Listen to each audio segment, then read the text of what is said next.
কোরআনুল কারীমে আল্লাহ তাআলা বলছে, বান্দা নিজেকে নিজে ধ্বংসের দিকে ঠেলে দিও না, নিজেকে নিজে বরবাদ করে দাও, এত বড় ক্ষতি নিজের করো না। আল্লাহ তাআলা বলছে, ইয়া আইয়ুহাল্লাযীনা আমানু কু আনফুসাকুম ওয়া আহলিকুম নার। আল্লাহ বলছে, হে ঈমানদারগণ, প্রত্যেকেই নিজেকে বাঁচাও জাহান্নামের আগুন থেকে এবং পরিবারের সদস্যদেরকে বাঁচাও জাহান্নামের আগুন থেকে। আলাদা করে বলছে আল্লাহ, নিজেকে বাঁচাও জাহান্নামের আগুন থেকে এবং পরিবারের সদস্যদেরকে বাঁচাও, স্ত্রী সন্তানকে জাহান্নামের আগুন থেকে। আলাদা করে বলার উদ্দেশ্য হলো, কখনো পরিস্থিতি এমন হইতে পারে যে তোমার হাজার চেষ্টার পরেও তোমার স্ত্রী তোমার সন্তান আল্লাহর পথে আর আসলো না, তো আল্লাহ তাআলা বললেন, ওই মুহূর্তে তোমার ঘরেও যদি স্ত্রী সন্তান তোমার পরিবর্তন না হয়, আল্লাহর দিকে ফিরে না আসে, জাহান্নাম থেকে বাঁচতে না চায়, তো কমপক্ষে নিজেকে একা হলেও বাঁচাও। একাই তুমি বাঁচো, একাই নিজেকে বাঁচাও। তাইলে আল্লাহ তাআলা এই জন্য কথাটা আলাদা করে বলছেন। কু আনফুসাকুম আলাদা বলছেন, ওয়া আহলিকুম আলাদা বলছেন।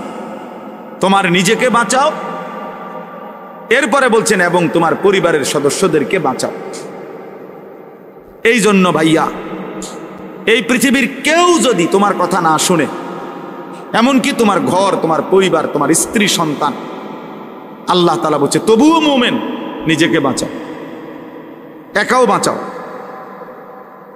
তবুও হাল ছাইরো না, তুমি একা হলেও আল্লাহর দ্বীনের উপরে থাকো। হাদিসের মধ্যে আছে, হযরত হুযায়ফা রাদিয়াল্লাহু তাআলা আনহু, একজন বিখ্যাত সাহাবী হুযায়ফা, লম্বা হাদিস। তো ওই হাদিসের লাস্ট অংশে হলো,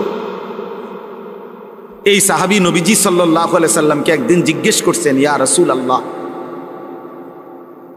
যদি আমি জীবন চলার পথে কখনো আমার অবস্থা এমন হয় যে আল্লাহর দ্বীনের উপরে চলার জন্য আমি আমার সাথে আর কাউকে পেলাম না, কেউ নাই আর আমার সাথে, সবাই গুনাহের মধ্যে লিপ্ত, আমি যদি এরকম কোনো পরিস্থিতিতে একাকী হয়ে যাই, তখন আমি কি করব?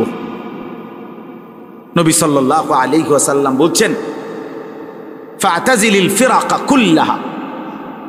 তখন সব মতবাদ, সব দল, সব গ্রুপ সব ছেড়ে দাও, সব ছেড়ে একাই তুমি গাছের শিকড়, গাছের গোড়ালি আঁকড়াইয়া আল্লাহর দ্বীনের উপরে টিকে থাকো। একা, একা হলেও টিকে থাকো।